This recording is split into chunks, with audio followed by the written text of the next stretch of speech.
St. Pete Pride is over 20 years here in the St. Petersburg area.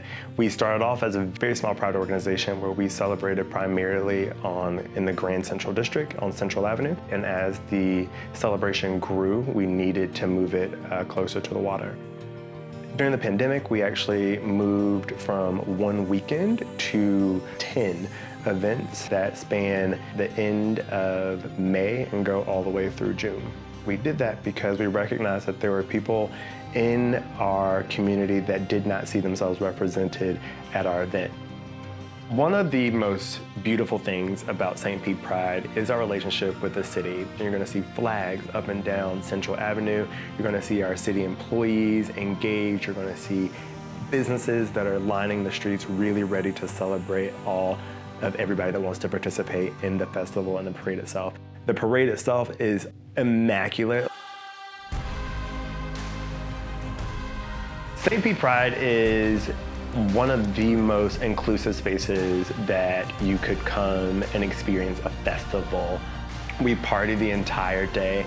It is incredibly inclusive. We bring in a ton of vendors, and we just have a really great time the entire day.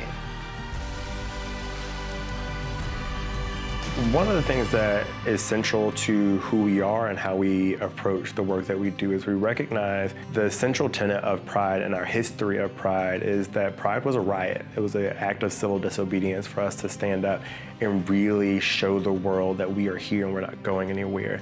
It is with that idea that we build every program, every outing, every collaboration that we engage in, and really leaning into the effort that our joy is an act of civil disobedience, and we want to continue to foster joy as much as we can. Happy Pride! We cannot wait for you to come out and experience what we have planned for you. And as always, come ready to have a banging time. It's going to be fantastic this year. Thanks for tuning in. Help us stay gay in Florida by subscribing to our channel, share with your friends. Also check out OutCoast.com for more video content. Look at the links below, and for more information on this video, check out the description. Thanks for going out on the coast with OutCoast TV.